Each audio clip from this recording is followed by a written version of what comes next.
அப்புறம் ஏன்டா அவ லிப்ஸ பார்த்து கரண்ட் கம்பியில கால் வச்ச மாதிரி ஸ்டக் ஆகி நிக்கிற?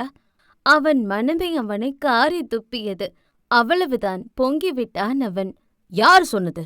இப்ப நான் யாருன்னு காட்டுறேன் பாரு என்று பொல்லாத ரோஷத்துடன் கிளம்பி கோபமாக அவன் கீழே வரும் சமயம் தமிழ் உணவையெல்லாம் தயார் செய்து சாப்பாட்டு மேசையில் எடுத்து வைத்தாள். ராவணன் கடுகடுவென்று முகத்துடன் சாப்பிட அமர்ந்தான். தோசை ரெடி பண்ணி சாம்பார் சட்னி வச்சிருக்கேன், அப்புறம் பணியாரம் பண்ணிருக்கேன் என்று ஆசையாக அவனுக்கு எடுத்து வைத்தாள். சாப்பாடு அருமையாக இருந்தது. ஆனால் அவன் ஒத்துக்கொள்ள வேண்டுமே. என்ன இது, சட்னி இவ்வளோ காரமா இருக்கு? இது சாம்பாரா இல்ல மிளகாப்பொடி தண்ணியா?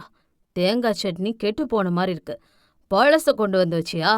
தோசை மாதிரி இல்ல, வரட்டி மாதிரி இருக்கு.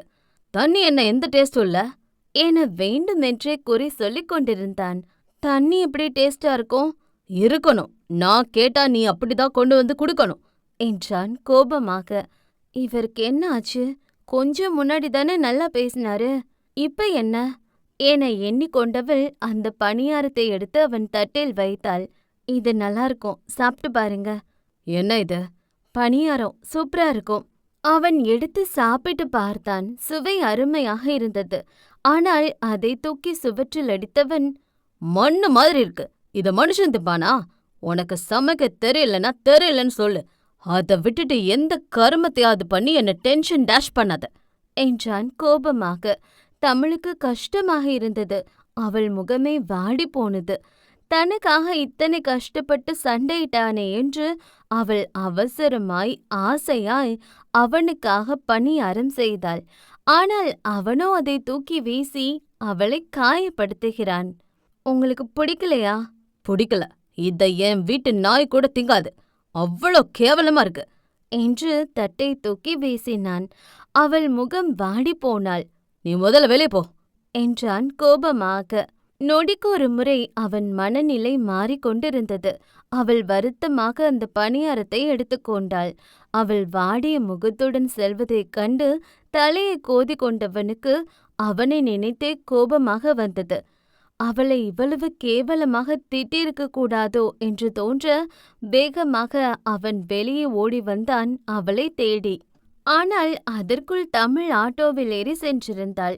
அவனை ஃபாலோ பண்ணி செல்வதற்காக காரை எடுத்தவன் பிஏவிடமிருந்து அழைப்பு வரவும் அதை எடுத்து என்னவென்றான். சார், இன்னைக்கு முக்கியமான போர்டு மீட்டிங் சார், எல்லாரும் உங்களுக்காகத்தான் வெயிட் பண்றாங்க. ராவணன் கடிகாரத்தை பார்த்தான்.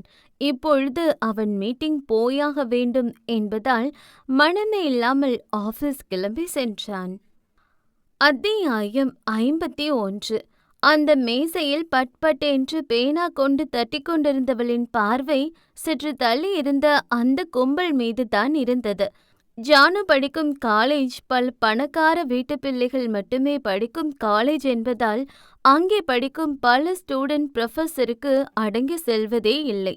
பணம் இருக்கும் ஒரே காரணத்தால் என்ன வேண்டுமானாலும் செய்யலாம் என நினைக்கும் பலர்தான் அங்கே படிக்கக்கூடியவர்கள். அதற்காக அது மோசமான காலேஜா என்று கேட்டால் அதுதான் இல்லை. அங்கு படிக்கும் பலர் பெரிய பெரிய வேலைக்கு செல்லக்கூடியவர்கள். அதனாலே பல லட்சம் பணத்தை கொட்டி மிடில் கிளாஸ் குடும்பத்தை சேர்ந்தவர்கள் தங்கள் பிள்ளைகளும் அப்படி ஒரு நல்ல நிலைக்கு போய்விட மாட்டார்களா என்ற ஏக்கத்தில்தான் அங்கே படிக்க வைக்கிறார்கள். ஆனால் நிதர்சனம் என்னவெனில் அப்படிப்பட்ட நல்ல பிள்ளைகளை கெடுக்கவே அங்கு ஒருத்தன் இருக்கிறான். ருதேஷ் பணக்கார வரிசையின் பட்டியலில் அவன் தந்தையும் ஒருவன். அந்த திமிரில்தான் அவன் பல இல்லீகல் வேலைகள் செய்து கொண்டிருக்கிறான். அதில் ஒன்றுதான் போதைப் பொருள். அவனுக்கென ஒரு கேங் உண்டு. அவனுக்கு கோஷம் போட பல ஆட்கள் உண்டு. அவன் தப்பு செய்கிறான் என்று தெரிந்தாலும் கூட பலரால் அவனை எதிர்த்து கேள்வி கேட்க முடிவதே இல்லை. அப்படி கேள்வி கேட்ட ஒரு வாத்தியாரை அவன் இல்லாமலே பண்ணிவிட்டான். இவன் முக்கியமான வேலை பல அப்பாவி பெண்களையும் ஆண்களையும் போதைக்கு அடிமையாக்கி அவர்களை தன்வசப்படுத்தி வைத்துக் கொள்வான். பின் அவர்களை வைத்தே அவனுக்கு வேண்டிய சில முக்கியமான வேலைகளை சாதித்து கொள்வான். அப்படிப்பட்டவனிடம்தான் இப்பொழுது ஜானுவும் சிக்கிக் கொண்டிருக்கிறாள். அந்த ருதேஷ் யார் என மதிக்கு தெரியும். அவனுடன் தான் 4 வருடமாக படித்துக் கொண்டிருக்கிறாள். அவளை பொறுத்தவரை படிப்பு மட்டுமே முக்கியமென்று இருந்ததால் இத்தனை வருடமாக அவன் பிடியில் அவள் சிக்கவில்லை. ஆனால் இதற்கு மேலும் அப்படியே இருக்குமா என்பதை போக போகத்தான் தெரிந்து கொள்ள வேண்டும். பட்டென அந்த மேசை மீது தட்டிக்கொண்டிருந்த மதி அதை அப்படியே விட்டு வேக எட்டுடன் அந்த கும்பலை நோக்கி சென்றாள். ஏய், எனக்கு அது கொடு என்று ஜானு ஒரு மாதிரி கண்களை சுருக்கி தன் முன்னே நின்றவனிடம் கெஞ்சிக் கொண்டிருந்தாள்.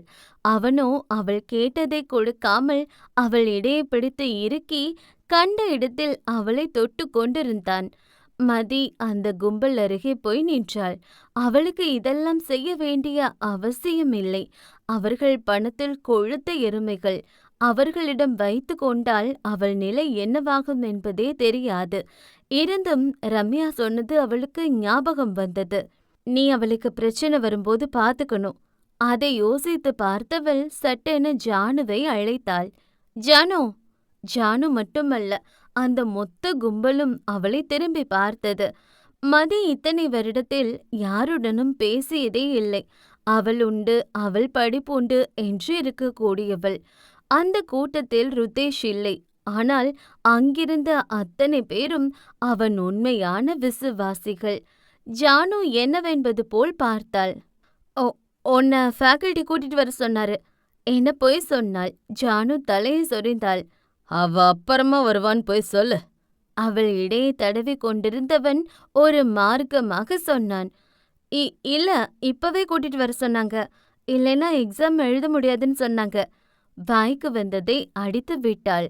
அந்த சொட்ட ரொம்ப பண்றான். ஒரு நாள் அவனுக்கு பொங்கலை போடணும். சரி ஜானு, நீ போயிட்டு வா, நான் உனக்கு அப்புறத்தை தரேன் என்றான் அவள் கழுத்தை தடவியபடி. ஜானு மதி பின்னே வந்தாள். மதி அவளை தனியாக பாத்ரூம் அழைத்து சென்றாள். சார் வர சொன்னாங்கன்னு சொன்ன, இங்கேயே வந்திருக்கோம்.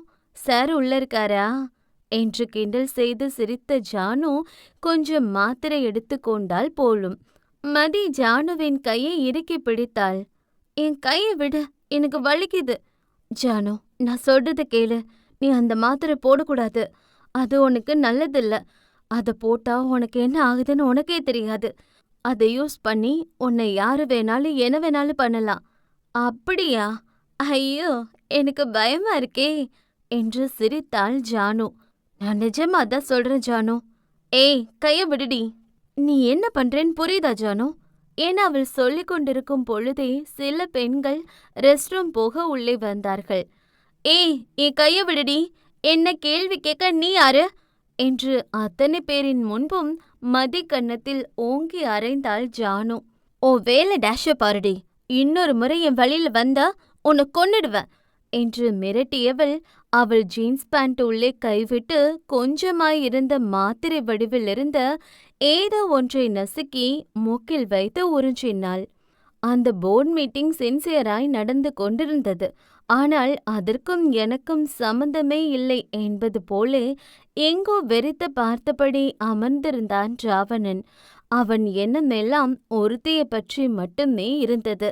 அவனின் வாடிய முகம் ஞாபகம் வந்து அவனை இம்சை செய்தது. என்ன மிஸ்டர் அர்ஜுன், உங்களுக்கு இது ஓகே தானே? வீடியோ காலிலிருந்து ஃபாரின் ஓனர் ஒருத்தர் கேள்வி எழுப்பினார். ஹா என விழித்த ராவணன் தான் ஒரு நொடி கூட அவர் பேசியதை காது கொடுத்து கேட்கவில்லையே. வந்து நான் இப்ப என்ன சொல்ல வரேனா என்று இழுத்தான். அத்தனை பேரும் ராவணன் என்ன சொல்லப் போகிறான் என்று ஆர்வமாக பார்த்து கொண்டிருந்தார்கள். சொல்லுங்க அர்ஜுன். பணியாரம். வாட்டாரம்? பணியாரம் அது ஒரு இந்தியன் கல்ச்சுரல் ஸ்வீட். நம்ம ஏன் அதை கிளைண்ட் கொடுக்கக்கூடாது? ராவணனின் பிஏ அவன் காதில் முணுமுணுத்தான். சார், நம்ம ஃபாரின் கம்பெனிக்கு மூவிக்கு ப்ரொடியூஸ் பண்றதை பத்தி பேசிட்டு இருக்கோம். இதுல பணியாரம் எங்க இருந்து வந்தது? ராவணன் நினைவெல்லாம் அந்த பணியாரம் சுட்டவளை பற்றிதான் இருந்தது. அது எனக்கு கொஞ்சம் ஹெடேக்கா இருக்கு. நம்ம மீட்டிங்கை நாளைக்கு வச்சுக்கலாம். ஆனா சார், போஸ்ட்பான் பண்ண என்றான் கட்டளையாக. அதற்கு மேல் அவள் என்ன சொல்ல முடியும்? ராவணன் வேகமாக வந்து அவன் காரை எடுத்தான். அவன் பேய் வந்து வண்டியில் ஏற முற்பட்டான். நீங்க வர? இல்ல சார், நீங்க எங்கோ முக்கியமா போறீங்க, அதான். நான் முக்கியமா போறேன்னு தெரியுதுல்ல, அப்புறம் ஏன் நீ வர? சார், நீங்க எங்க போறீங்க? ராவணன் ஸ்டேரிங்கை இறுக்கி பிடித்தபடி அவனை திரும்பி முறைத்தான். ஏன், உனக்கு அவசியம் தெரியணுமா? அவன் தலை இல்லை என்று ஆடியது. மூடிட்டு சொன்ன வேலை மட்டும் பாரு என்றவன் வண்டியை வேகம் எடுத்து ஓட்டினான். தமிழின் வீட்டை நோக்கித்தான் சென்று கொண்டிருந்தான். ஆனால் அவன் தேடலுக்கு சொந்தக்காரி அவன் கண் முன்னே ஆட்டோவில் சென்று கொண்டிருந்தாள். அவள் அந்த ஹாஸ்பிட்டல் முன்னே வந்து நின்றாள்.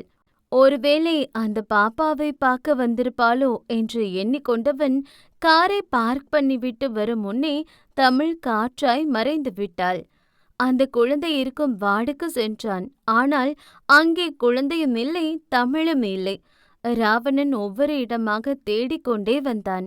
அப்பொழுதுதான் அவன் பார்த்த காட்சியை கண்டு பிரேக் போட்டு நின்றது. அங்கே கையில் கட்டு போட்டு சமர் மெத்தையில் அமர்ந்திருக்க, அவனுக்கு பக்கத்தில் நாற்காலி இழுத்து போட்டு தமிழ் அமர்ந்திருந்தாள்.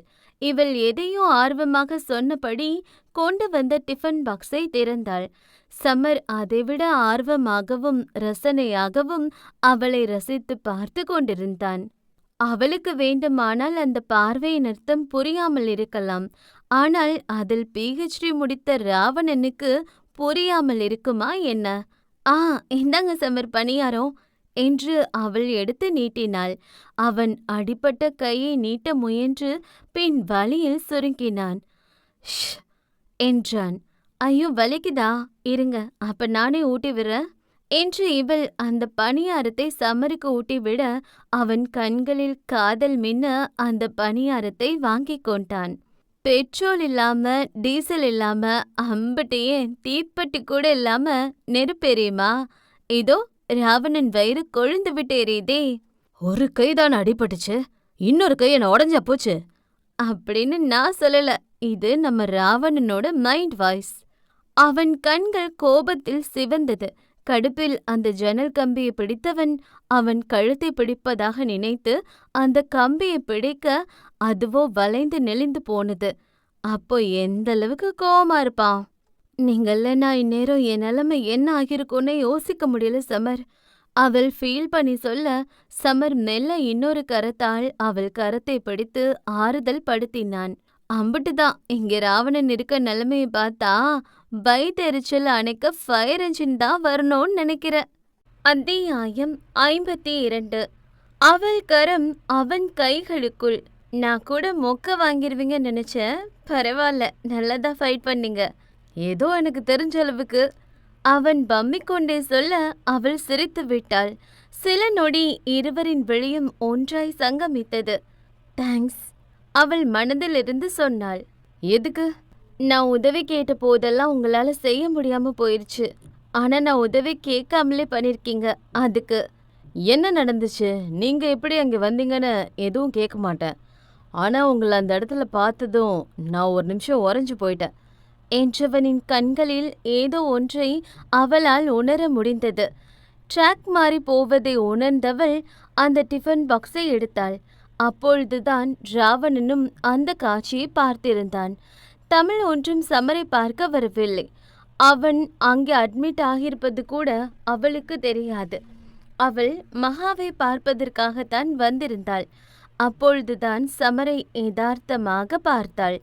ஆனால் அது நம்ம ராவணனுக்கு தெரியாதல்லவே. ஓஹோ, அம்மன் இம்புட்டு வேகமா வந்தது இவனை பார்க்கத்தானா என்று கடுப்பில் கம்பியை இறுக்கி பிடித்தான். நான் பணியார் எடுத்துட்டு வந்திருக்கேன், சாப்பிடுங்க என்றாள் அந்த பாக்ஸை திறந்தபடி. அப்போ நீ எனக்காக பணியாரம் பண்ணல, அவனுக்காகத்தான் பண்ணிருக்க. இதுவும் அவன் மைண்ட் வாய்ஸ் தான். அவன் கரம் கொண்டு அதை வாங்க முயன்றான். ஆனால் வலி எடுத்ததால் அதை வாங்க முடியவில்லை. நீங்க ஸ்ட்ரெயின் பண்ணிக்காதீங்க, நானே கொடுக்கிறேன் என்று அந்த பணியாரத்தை அவனுக்கு ஊட்டிவிட்டாள். ராவணன் கண்கள் அதை கண்டு சிவந்தது. ஒருவேளை இவனும் வேண்டான்னு சொன்னபோது ஊட்டி விட்டுருக்கணுமோ? இது யார் பண்ணது தமிழ்? நான் தான். நல்லா இல்லையா? ஓ, செம்மையா இருக்கு. இதுக்கு முன்னாடி இந்த மாதிரி ஒன்று நான் சாப்பிட்டதே இல்லை. இவள் கண்கள் ஆர்வமாக விரிந்தது. நிஜமாவா சொல்றீங்க? அவள் கண்களில் அத்தனை சந்தோஷம். அதை ராவணனும் கவனிக்கத்தான் செய்தான். என் கண்ணுல போய் தெரியுதா? உன் கண்ணுல மட்டும் இல்ல, உடம்பு முழுக்க போய் தாண்டா ஃப்ராடு பயலே என எண்ணிக்கொண்டான் ராவணன். இல்ல, இதுக்கு முன்னாடி ஒருத்தங்க அதை சாப்பிட்டாங்க. ஆனா நல்லாவே இல்லைன்னு சொன்னாங்க. அதான் கேட்டேன் என்ன தயக்கமாக கூறினாள். அப்போ உங்களுக்கு நாக்குல நரம்பு இல்லைன்னு நினைக்கிறேன். இத பிடிக்காதுன்னு சொல்றவங்க மனுஷனாவே இருக்க முடியாது. ராவணன் கோபத்தில் கம்பியை இறுக்கினான். தமிழ் பட்டன்னு சிரித்து விட்டாள். அது உண்மைதான் என்றாள் புன்னகையுடன். இங்கே ராவணன் உள்ளே திகு திகு வென்று எரிந்தது. ஓஹோ, அப்ப நான் மனுஷ பிறவியே இல்ல, மிருகம்னு சொல்ற. என்னவோ எல்லாம் பேசினார்கள். நேரம் போனதே தெரியவில்லை. ஐயோ, நேராச்சு, நான் பாப்பாவை பார்த்துட்டு கிளம்பணும் என்றவள் எழுந்து கொண்டாள். தமிழ், அவள் என்னவென்பது போல திரும்பி பார்த்தாள். இத சொல்லலாமான்னு தெரியல. சொல்லுங்க. நீங்க நேத்து ரொம்ப அழகா இருந்தீங்க. அவள் அவனை கண்கள் சுருக்கி பார்த்தாள். ஐயோ, ஜஸ்ட் காம்ப்ளிமெண்ட்டை தான் சொன்னேன். அவன் கழுத்தை பிடித்தபடி சொன்னான். அவள் செவுதல் மெல்லமாய் விரிந்தது. தேங்க்ஸ். அவன் புருவம் சுருக்கினான். எல்லாத்துக்கும். சாரி. எதுக்கு?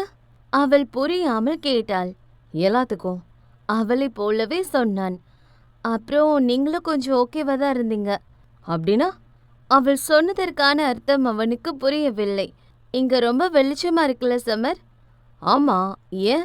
ஏன்னா நீங்க தான் பெரிய டியூப்லைட் ஆச்சே என்று சிரித்து கொண்டவளை கண்டு அவன் இதழிலும் புன்னகை. அவள் சிரித்து பேசிவிட்டு சென்ற நொடி அந்த அறைக்குள் நுழைந்தான் ராவணன். அவளை கண்டு சந்தோஷத்தில் இருந்த சமர் ராவணன் வரவே எதிர்பார்க்கவில்லை. ராவணன் எதுவும் பேசவில்லை. மௌனமாக அவன் முன்னே நாற்காலி எடுத்து போட்டு அமர்ந்தான். கையில் இருந்த பபிள்காமை மென்றபடி முன்னே இருந்தவனை வெறித்து பார்த்தான். சமரும் அவனை முறைத்துதான் பார்த்தான். ரொம்ப ஜாலியா இருக்க போல. சமரின் அடிபட்ட கையை பார்த்தபடி கேட்டான். சமர் இன்னும் அவனை முறைத்தான். என்ன நக்கலா? அட, நிஜமாதான் கேட்குறேன். சார் தான் ஹீரோ மெட்டீரியல் ஆச்சே. நீங்க அடிச்சா அது ஹீரோயிசம், நாங்க அடிச்சா அது பொறுக்கித்தனம்.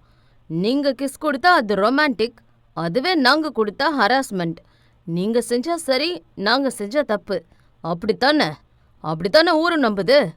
பிரச்சனை பண்ணவே வந்திருக்கியா? ராவணன் சிரித்தான். அந்த சிரிப்பில் கூட ஒரு கோபமும் வில்லத்தனமும் இருந்தது.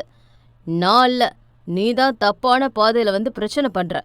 ஒதுங்கி போயிரு என்றான் எச்சரிக்கும் குரலில்.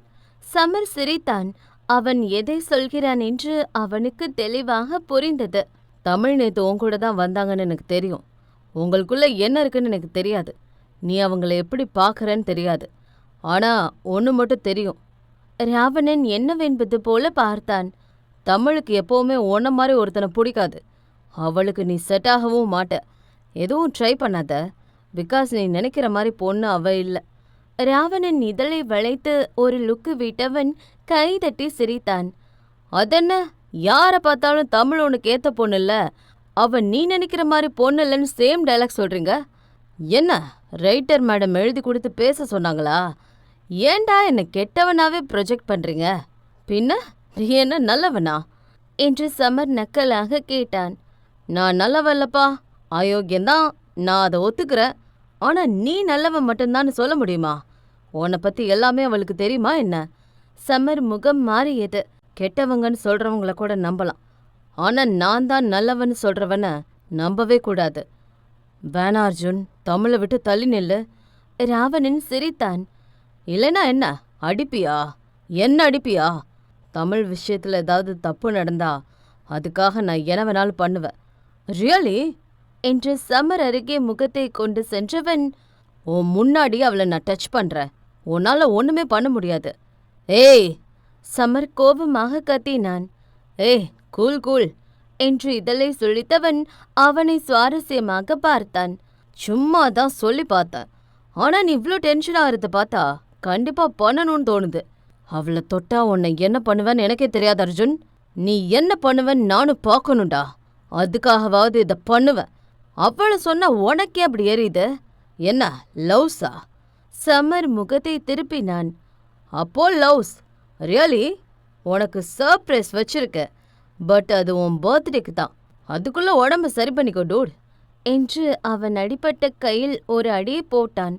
ஆ என்று வலியில் கத்தினான் சமர். அட, நிஜமாவே அடிபட்டிருக்கா? நான் கூட அவகிட்ட சிம்பத்தி கிரியேட் பண்ண அரசியல்வாதி மாதிரி கட்டு போட்டு நடிச்சோ நினைச்சேன் என மீண்டும் அவன் அடிபட்ட கையில் தட்டி விட்டு சென்றான்.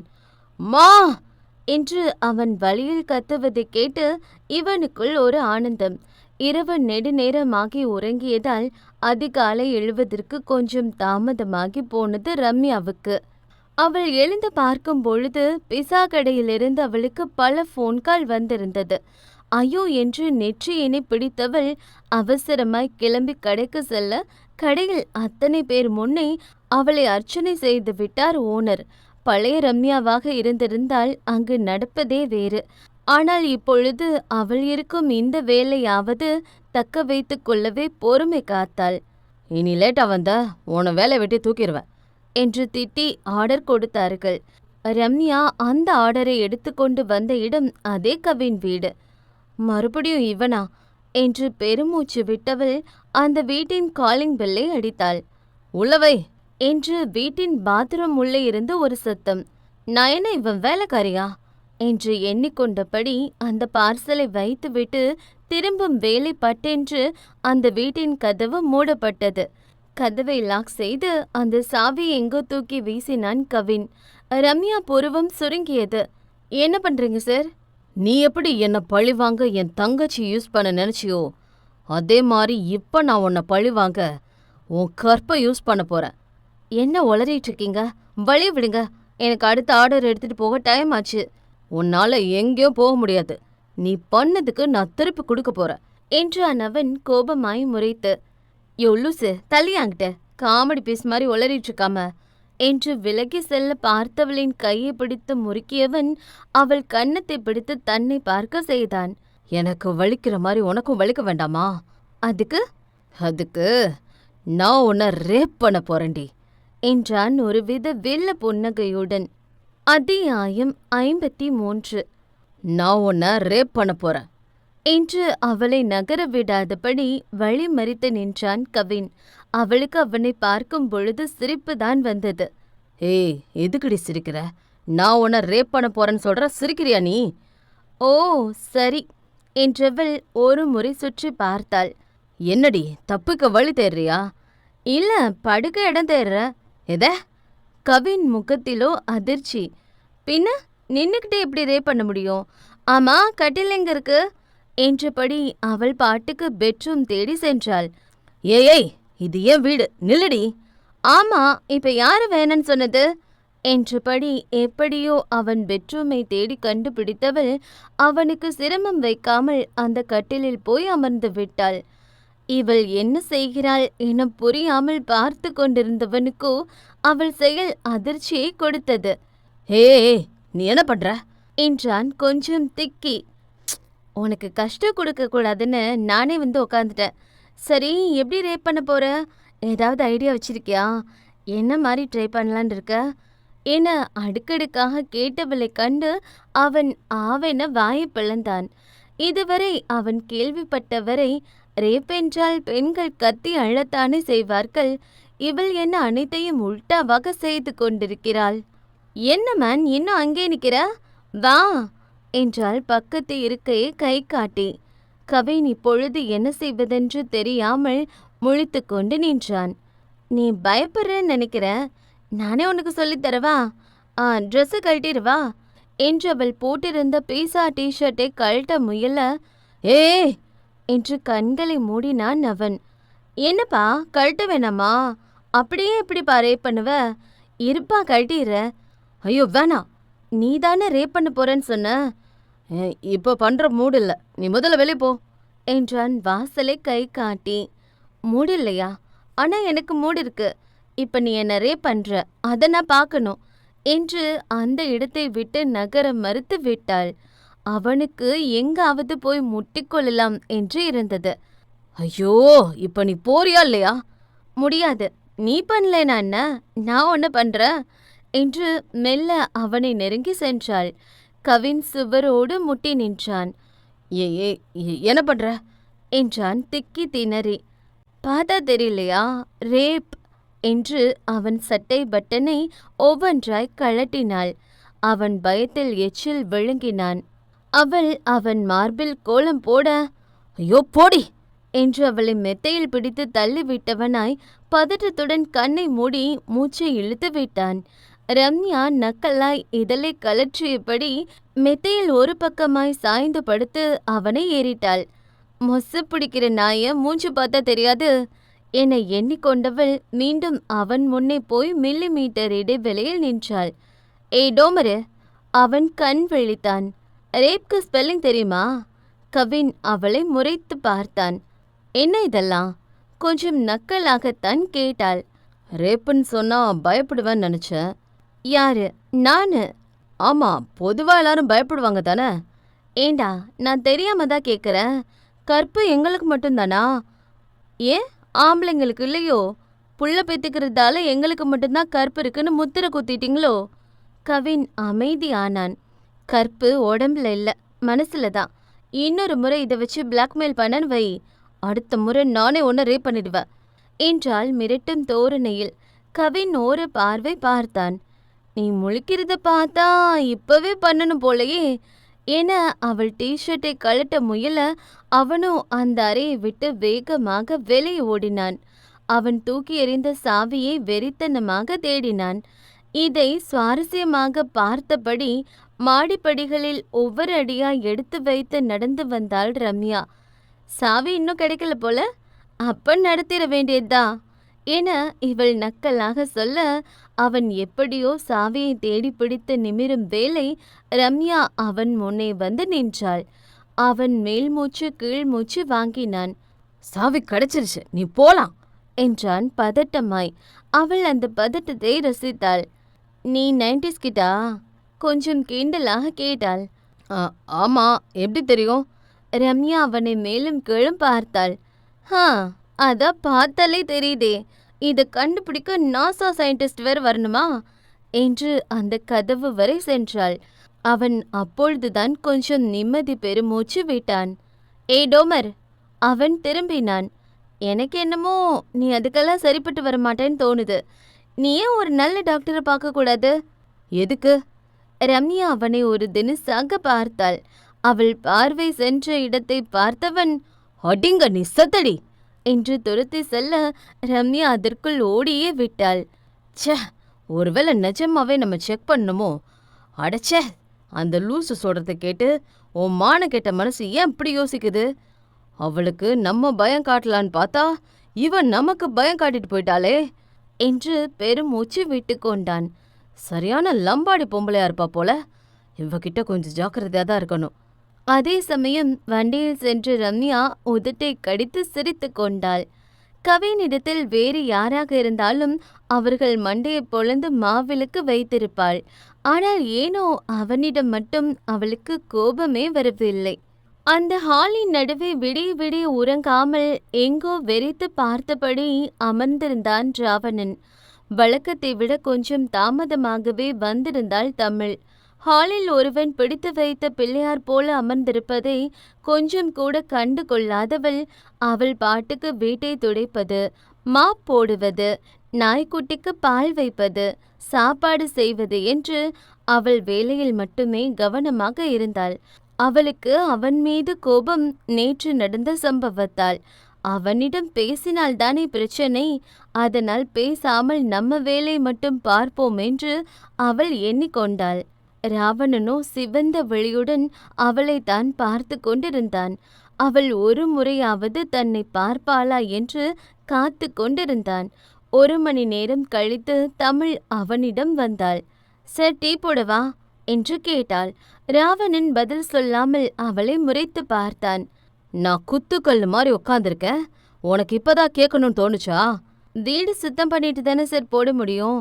எனக்கு காஃபி வேணாம், எனக்கு பணியாரம் தான் வேணும் என்றான். தமிழ் அவனை ஒரு கேவலமான லுக்கு விட்டாள். பணியாரமா? நேத்து வேண்டான்னு சொன்னீங்க, இப்ப வேணும் என்றான். வேணும்னா எப்படி கிடைக்கும்? நேத்து தானே அது கேவலமா இருக்கு, பிடிக்கலன்னு சொன்னீங்க. எனக்கு இப்ப வேணும். அப்ப ஆர்டர் போடுற. இல்ல, நீதான் பண்ணும். என்னை பார்த்தா உங்களுக்கு எப்படி தெரியுது? நேத்து தான் அது வேணான்னு கண்டபடி திட்டினீங்க. இப்ப வேணும்னு சொன்னா என்ன அர்த்தம்? என்னால பண்ண முடியாது. வேணும்னா ஆர்டர் போடுற என்றாள் கோபமாக. ராவணன் இருக்கையிலிருந்து எழுந்தான். அப்போ பண்ண மாட்ட? மாட்ட. பண்ண மாட்ட? மாட்டேன். அதானே, நீ எனக்கு எப்படி ஊத்துவ? அவனுக்குன்னா ஊத்துவ. யாருக்கு? காலையில ஒருத்தனுக்கு போய் ஊட்டி விட்டியே, அவனுக்கு தான். தமிழ் அவனை முறைத்தாள். அப்ப நீங்க என்ன ஃபாலோ பண்ணீங்களா? நீ அவனுக்கு ஊட்டி விடுறது தப்பு இல்ல, நான் ஃபாலோ பண்ணதான் தப்பு, அப்படித்தானே? நான் என்ன வேணாலும் பண்ணுவேன், உங்களுக்கு என்ன? ஓஹோ, அப்ப அவனுக்காகத்தான் பணியார பண்ணியா? ஆமா. அப்போ அவனுக்கு பண்ணுவ, எனக்கு பண்ண மாட்ட என்று அவளை நெருங்கி நின்றான். தமிழ் சோஃபாவில் கால் தடிக்கு கீழே விழப்போக அவளை இடையோடு தாங்கி பிடித்தான். அவள் இடையில் அவன் கரம், அவன் சட்டையை இறுக்கி பிடித்திருந்தது அவள் கரம். அப்போ எனக்காக பண்ண மாட்டியா என்றவனின் குரலில் அத்தனை வசியம். என்றவளுக்கு வார்த்தைதான் வரவில்லை. அவன் குடித்திருக்கிறான். அவன் மீதிருந்து மது வாடை வந்தது. நீங்க குடிச்சிருக்கீங்களா? தன்மேல் உள்ள அக்கறையில் கேட்கிறாளோ, இனிமேல் தன்னை குடிக்கக்கூடாது என்று சொல்வாளோ என்று அவன் எண்ணியபடி, ஆமா, அதுக்கு என்ன என்றான் திமிராய். அப்ப என் பக்கத்துல வராதிங்க, எனக்கு பிடிக்காது என்றாள் அவளும் அதே டோனில். அவ்வளவுதான். வந்ததே அவனுக்கு கோபம். ஓஹோ, வந்தா என்னடி பண்ணுவ என்று அவன் இன்னும் அவள் இடையோடு சேர்த்து இறுக்கி அணைக்க அவள் விழிகள் பெரிதாய் விரிந்தது. நீ எனக்காக பண்ணுவியா இல்லையா? ஒவ்வொரு வார்த்தையாக நிதானமாக கேட்டவனின் குரல் அவள் காதருகே. பன்ற என்றவளின் காதோர லோலாக்கை தட்டி விட்டவன் சாதித்தே விட்டான். இதுதான் ராவணன். அவனுக்கு வேண்டுமென்றால் அது கண்டிப்பாக வேண்டும். அது பொன்னோ பொருளோ சரி, நினைத்தால் கிடைக்கும், இல்லையெனில் கிடைக்கும் வரை அவன் விடவும் போவதில்லை. அத்தியாயம் 54. அவன் அரக்கனா அசுரனா தெரியாது. ஆனால் அவன் நினைத்தது நடந்தே ஆக வேண்டும். ஆசைப்பட்டதெல்லாம் கிடைக்கும் வரம் யாருக்கும் அமைவதில்லை. ஆனால் அதை நடத்தி காட்டும் திறமை சிலரிடம் மட்டும் வாய்த்து விடுகிறது. ராவணனும் அப்படித்தான். ஆனால் என்ன, அவன் ஆசைக்காக அவன் மற்றவர்களை பற்றி கவலை கொள்வதில்லை. அந்த சூடான பணியாரம் அவன் தட்டில் ஆவி பறக்க காத்து கொண்டிருந்தது. சற்று தள்ளி தனக்குள் அவனை வசை பாடியபடி நின்று கொண்டிருந்தாள் தமிழ். ராவணன் அதை பற்றியெல்லாம் கவலை கொள்ளவில்லை. அந்த பணியாரத்தை எடுத்து ஒரு வாய் உண்டான். நேற்று போல அருமையாகத்தான் இருந்தது. ஆனால் அவன் ஒன்றும் மற்றவர்கள் போல் இல்லையே.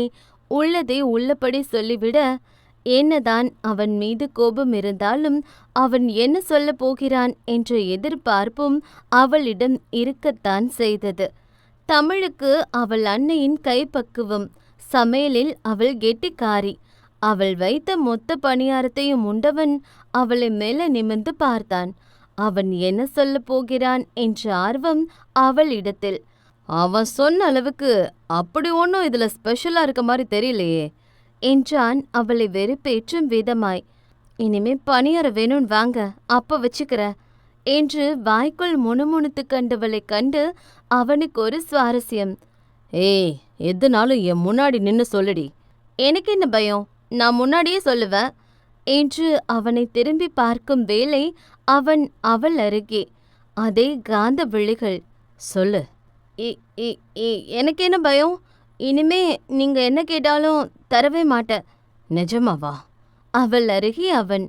அவன் கிரக்கமாக பேசினானா இல்லை அவளுக்குத்தான் அப்படி தோன்றியதா என தெரியவில்லை. ஆமா. நீ போய் சொல்ற. பொய்யா?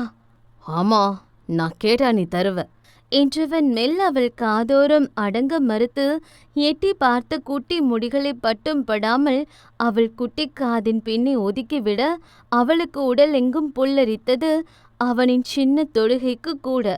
நான் கேட்டா நீ தருவ, கண்டிப்பா ஒரு நாள் நான் கேட்பேன், நீ கொடுப்ப என்றான் கொஞ்சம் கிறுக்கமாக.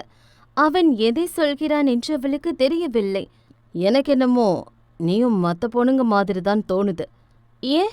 நான் தொட்டா அவங்களும் அப்படித்தான் உன்ன மாதிரி மயங்கி நிப்பாங்க என அவன் கிண்டல் தோரணையில் சொல்லும் வரை அவளுக்கும் அது தோன்றவில்லை. உண்மைதான், அவனிடம் மயங்கி போய்தான் நின்று கொண்டிருந்தாள். என்ன பண்ணிட்டு இருக்க தமிழ் என்று பதட்டமாய் அவன் மார்பில் கை வைத்து தள்ள முயன்றாள். ஆனால் ஒரு இன்ச்சு கூட நகர முடியவில்லை. தள்ளுங்க என்று உதட்டை கடித்து தள்ள முயன்றாள். போணுமா? ஒருவித கிறக்கமாக கேட்டவனின் குரலில்தான் பல பெண்கள் மயங்கிவிட்டார்களோ, இல்லை அந்த காந்தமாய் கவர்ந்தெழுக்கும் கண்களிலா என்று யோசிக்க வைக்கும் அளவுக்கு அப்படி ஒரு வசீகரிப்பு. தள்ளுங்க என்றால் கொஞ்சம் திணறலாக. அவன் சிரித்தான், அழகாக சிரித்தான். அத்தி பூத்தார் போலதான் அந்த சிரிப்பை காண்பதெல்லாம். இப்ப நான் உன்னை கிஸ் பண்ண சொல்லி கேட்டா கிஸ் பண்ணுவதான என்றபடி மெல்ல அவள் கன்னத்தை தடவி கொடுத்தவனின் கண்கள் அவள் செவ்விதழில். அவன் வார்த்தையில் பெண்ணவள் நினைவெல்லாம் கடந்த காலத்தை நோக்கி பயணித்தது.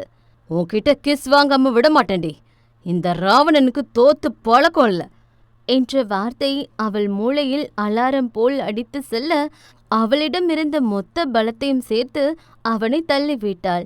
இப்பொழுது கூட அவள் பலத்தால் அவன் விலகி செல்லவில்லை. அவன் நினைத்ததால் மட்டுமே அவன் விலகி சென்றான். அவள் அவசரமாய் கிச்சனுக்குள் புகுந்து கொள்ள நினைத்தாள். அவன் கொஞ்சம் பொய் சொல்லிட்டான்னு நினைக்கிற. அவள் முதுகுக்கு பின்னே கேட்டது அவன் குரல். என்ன, நீ அழகா இருந்தன? புரியல.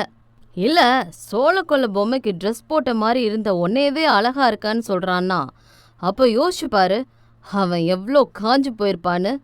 தமிழ் அவனை திரும்பி முறைத்தாள். உங்களுக்கு வேணும்னா நான் அழகா இல்லாமல் இருக்கலாம், அதுக்காக எல்லாரும் அப்படி இல்லை. என்னை அப்படியே ரசிக்கக்கூடிய ஒருத்தராவது கண்டிப்பாக இருப்பாங்க. இப்படியும் ஏற்றுக்கூடிய ஒருத்தன் இருப்பான். அந்த ஒருத்தன் எனக்கு போதும். அந்த ஒருத்தன் வரலைன்னா என்ன பண்ணுவ? கரண்ட்டு கம்பத்துக்கு கை கால் முளைச்ச மாதிரி இருக்க உங்களுக்கே இத்தனை நாள் வரும்போது எனக்கு வரமாட்டாங்களா என்ன? அவன் பதில் சொல்லாமல் அவளை பொய்யாக முறைத்தான். ஆத்தாடி, இதுக்கும் சேர்த்து வட்டி போற்றுவானோ என்றவள் ஓடியே விட்டாள்.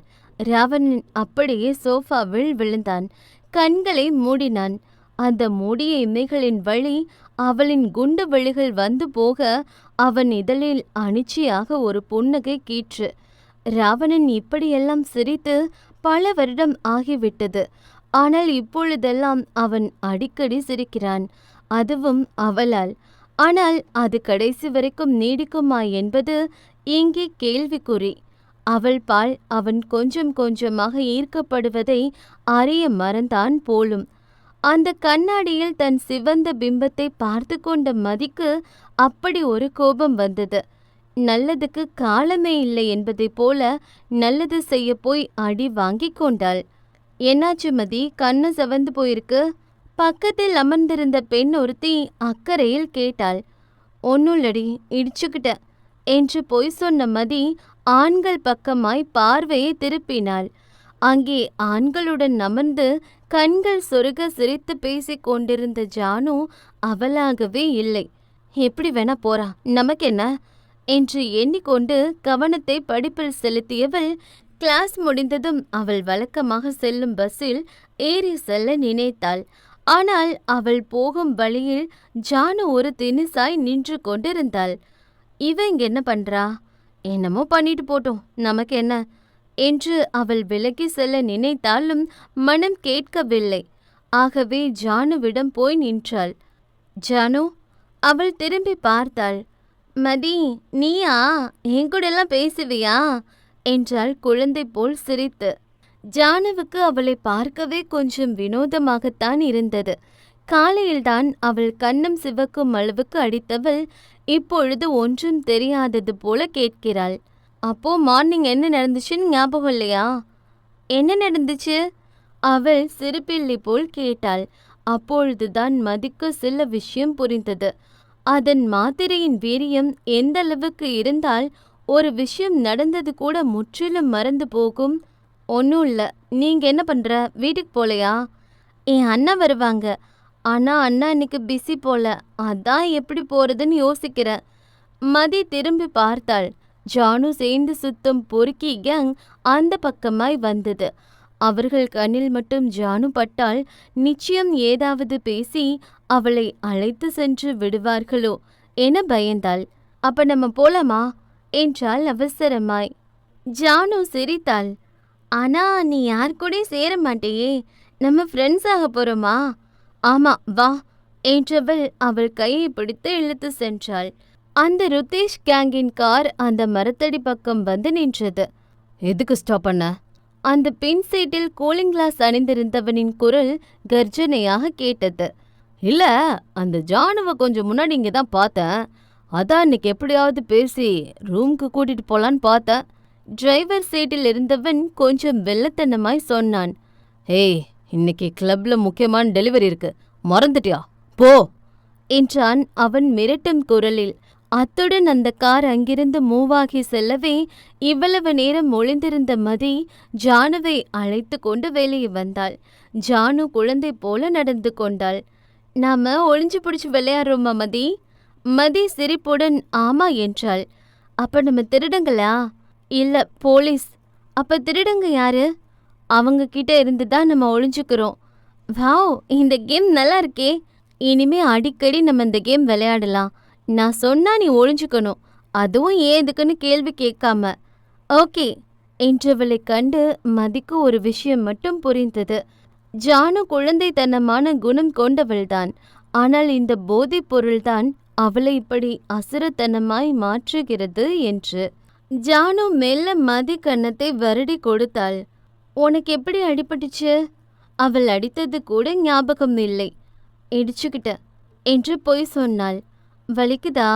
நான் வேணா மருந்து போட்டு விடட்டா என்று அவளிடம் இருந்த வலி நிவாரணி எடுத்து மதிக்கு போட்டு விட்டாள். மதிக்கு இதுவரை ஃப்ரெண்ட்ஸ் இருந்ததில்லை, அவள் இருக்க அனுமதித்ததும் இல்லை.